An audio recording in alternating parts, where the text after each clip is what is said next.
Every day, we put our lives in the hands of the dedicated employees of EMS, Cleveland's emergency medical service. This woman's in charge of the day-to-day operations. Hey, Nicole. Deputy Commissioner Nicole Oliver. Just want a second with you. Oliver was hired by EMS in 1993. On her application, she's asked if she has a criminal record. She answers no. But a 19 Action News background check found that Oliver is a convicted criminal. 6 years earlier, she pleaded guilty in an Illinois court to deceptive practice, writing bad checks. She was sentenced to 2 years probation. I want to ask you about that criminal record you have. Why you never told the city Mr. Monday, no comment. What do you mean no comment? Why did you lie on your application to the city? Can you tell us? Excuse me, Mr. Monday, I have no comment. What do you mean you have no comment? Mr. Monday. We know you lied on your application. Mr. Monday. Recently, Myra Feliciano, the city's consumer affairs director, resigned after we exposed her lying about her educational background. The city had never bothered to check her college credentials. It's clear no one bothered to check Nicole Oliver's background either, even though she signed this letter authorizing the city to do so.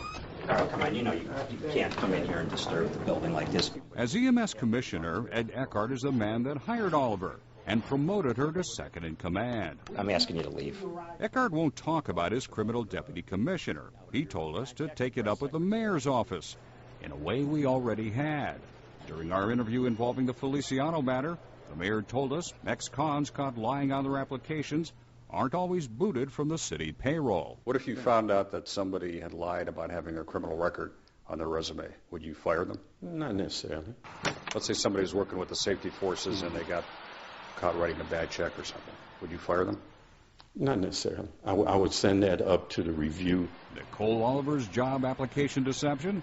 Well, it's already been reviewed, and you can guess the outcome. Why is it that you felt necessary not to tell the city about your criminal record when you applied for a job?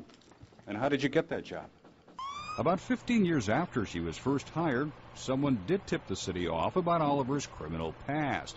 Safety Director Marty Flask says Oliver should have owned up to the conviction from the start. If we had to do this all over again, and that had been disclosed at the time, she might never have been an employee with the city of Cleveland. At a 2007 departmental hearing on the deception allegations, Oliver finally admitted her criminal past, but insisted she thought the case was expunged. Although we found the record readily available on the internet, the city claims even the Ohio Bureau of Criminal Identification couldn't find the case. Based on that, and a good work record, Oliver received only a 7-day suspension. When you look at the totality of everything, Carl, I think that the penalty that was given to her was appropriate. And her boss said Eckhart kept her on as his deputy commissioner. Call the press office and we'll be happy to arrange. But you're standing right here. You can answer our questions.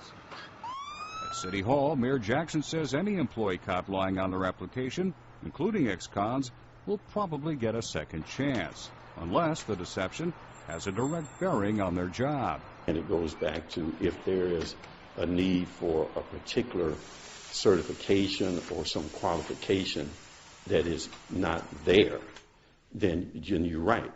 Then that person doesn't meet that, and then you have to proceed accordingly if they lied on the application. The mayor's statement could apply to Nicole Oliver. Her deputy commissioner job requires a state paramedic certification, and records show she has one. A clean felony record is required for a paramedic's license. As you can see, Oliver told the state her record was spotless.